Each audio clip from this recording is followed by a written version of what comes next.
अंमळनेर शहरात आलेल्या पुरामुळे भालेराव नगर येथील गुरुकृपा कॉलनीत एका महिन्याच्या नवजात बाळासह संपूर्ण कुटुंब घरात अडकले होते।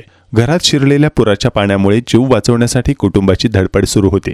मात्र अंमळनेर नगरपालिकेच्या अग्निशमन दल आणि आरोग्य विभागाच्या कर्मचाऱ्यांनी जीवाची पर्वा न करता धाडसी बचाव मोहीम राबवत बाळासह संपूर्ण कुटुंबाला सुरक्षित स्थळी हलवले। या शौर्यपूर्ण कामगिरीचे सर्वत्र कौतुक होत आहे। मिळालेल्या माहितीनुसार गुरुकृपा कॉलनीत पुराचे पाणी वेगाने वाढून छातीपर्यंत पोहोचले होते। त्यामुळे 1 महिन्याचे बाळ, 1 महिला आणि 3 लहान मुलांसह संपूर्ण कुटुंब घरात अडकून पडले होते।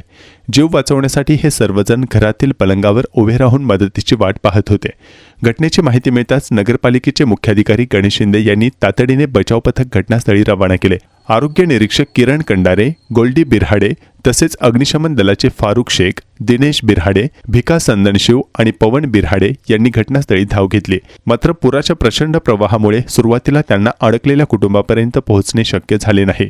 अखेर दोरखंड, लाईफ जॅकेट आणि मानवी साखळीच्या मदतीने बचाव कार्य सुरू करण्यात आले। सुमारे 2 तासांच्या अथक प्रयत्नानंतर पथक अडकलेल्या कुटुंबापर्यंत पोहोचले। 1 महिन्याच्या नवजात बाळाला सुरक्षिततेसाठी प्लास्टिकच्या टबमध्ये ठेवून बाहेर काढण्यात आले। त्यानंतर बाळाची आई, 3 महिला, 3 लहान मुले, इतर कुटुंबीय आणि एका युवकाला जवळील इमारतीच्या 3ऱ्या मजल्यावर सुरक्षित हलवण्यात आले। या धाडसी आणि समयसूचक बचाव मोहिमेबद्दल आरोग्य विभाग व अग्निशमन दलाच्या कर्मचाऱ्यांचे सर्व स्तरांतून कौतुक होत आहे।